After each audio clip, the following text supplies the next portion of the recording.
If you are looking for an absolute spec monster of a diver, you're going to want to watch this one. Second hour watches have come out with some of my favorite releases, at least when it comes to smaller independent brands over the past few years. But their latest, the Gin Clear Mark II, takes it up to a whole other level. It's got pretty well everything we look for in a dive watch, plus some. Big thanks to the folks over at Second Hour Watches for lending this in for a few day test drive. Really appreciate it. So let's get to it and take a look at the watch. Now, these watches have been out for a while now. I was actually supposed to get one last year, but we were away for a few weeks at the time. A little late to the party now, but really glad to get some time with this. The Mark II is available in a total of four color options. There's the Ocean Sunset with an orange dial. There's the Arctic White, which would be probably more appropriate to have in considering the weather here lately. There's the Pastel Blue, which looks really nice. And this one is the Sunburst Black, which I believe is the only one of the four with a sunburst finish on the dial. The dial on all of the models are finished with a clear enamel lacquer. Up top is the printed company logo in white. Down just above the 6 o'clock date, which is for me the best place to put the date on a watch, usually at least. Above that is the text Gin Clear, and I really like the font they're using.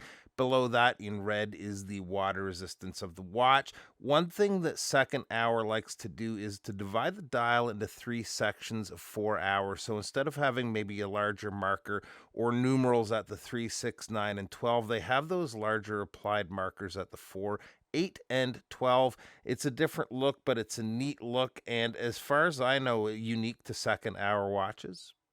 The hour and minute hands have been made a bit broader than the Mark I to help increase legibility of the watch, and I love that they have the company logo on the counterbalance of the second hand. The loom they're using is BGW9, other than on the larger markers. I'm not sure if that's C3 or something else, but overall, the loom is rock solid. It is bright, evenly applied, and is long lasting. So, overall, really happy with the loom. The bezel is a 120 click bezel with a glossy ceramic insert and a touch of red on the inverted triangular marker. Super nice bezel action. And the bezel does protrude slightly beyond the case, so it's very easy to grip and turn. Feels crisp and has that satisfying click too. The case is made with surface hardened stainless steel, and that brings the hardness up to 1200 Vickers to help with scratch resistance. Top notch finish work, and one of my favorite parts is this polished beveled edge along the top of the case and lugs, and just how it continues on to the links there, as well as the clasp. Really nice touch. The case back has an oil pressed image of the hawksbill turtle. It's a beautiful case back, and hidden beneath is the ETA 2824, which you just don't see all that often anymore from smaller brands. Just unscrew the screw down crown. Winding action is pretty smooth, and operation of the screw down crown is good. Unscrews and screws back in nicely, and the crown is well sized, so no problem with setting the date and time.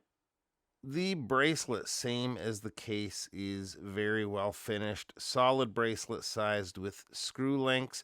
The end links are quick release, although one slight negative is they are male end links, so they do bring out that effective lug to lug measurement. The clasp has an on the fly adjustment system. It's not a unique system, but it works easily with the push of a button. On the underside, you can extend that clasp, or that bracelet rather, and it easily ratchets back in place. Nice looking bracelet, goes great on the watch and wears comfortably too. The size on the watch comes in at a case width of 39.6 millimeters, although the bezel diameter is 41.2 millimeters, and I would say it wears closer to that size. Lug to lug is 46.8 millimeters, but with the end links, you're looking at 51.4 millimeters. Lug opening is 20 millimeters, and the thickness is 12.6 millimeters. The crystal is sapphire treated with an anti-reflective coating, and the water resistance is 300 meters. And here it is on my 7¼ inch wrist, and this thing has a lot going for it. First of all, just the overall look. It's a beautiful watch, and they really went all out on the spec sheet with the hardened steel, the movement, the materials, water resistance. The clasp is something we see quite a lot, so it'd be cool to have something maybe different than that, but I'm sure that would add some dollars to that price tag. Female end links would be better, but other than that, there's not a lot to complain with this. Price for these is 1,200 Australian dollars, which as of today's exchange rate is a little over 790 USD, which is not bad at all considering what you're getting here. Link to where you can find these will be below. Appreciate you taking a few minutes to stop by, and we'll see you real soon. Bye-bye.